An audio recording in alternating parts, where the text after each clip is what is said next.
ចឹងពេលគ្នាយើងទិញទៅខ្ញុំមានវីដេអូបរៀនតាំងពីដើមដល់ចប់បរៀនពីរបៀបក្នុងការ activate GGMA Pro និងដំឡើងទៅលើ Free Fire PUBG អីគឺខ្ញុំមានអស់ហ្នឹងហើយ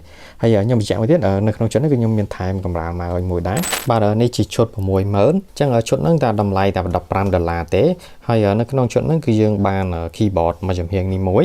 ហើយជាមួយនឹងជើងត្រហ្នឹងហើយចឹងជើងត្រហ្នឹងគឺយើងអាចដាក់ cooler នៅពីខាងក្រោយទូរស័ព្ទយើងបានហើយនៅក្នុងชุดហ្នឹងគឺយើងមានម៉ៅនេះមួយជាប្រភេទម៉ៅ gaming ហើយវាមានអាគៀននេះពីរទៀតអូខេចឹងគឺយើងអាចសេរី DPI បានចឹងនៅក្នុងชุดហ្នឹងគឺយើងមាន adapter Type C នេះគឺយើងបាយពី Type C មក USB 4 port ហ្នឹងហើយចឹងយើងដោតមក keyboard បែបហ្នឹងមកហើយយើងទៅឡើងកម្មវិធី GGMA Pro ទៅគឺយើងអាចលេង game បានហើយហ្នឹងហើយអូខេចឹងពេលគ្នាយើងទិញទៅខ្ញុំមានវីដេអូបរៀនតាំងពីដើមដល់ចប់បរៀនពីរបៀបក្នុងការ activate GGMA Pro និងដំឡើងទៅលើ Free Fire PUBG អីគឺខ្ញុំមានអស់ហ្នឹងហើយ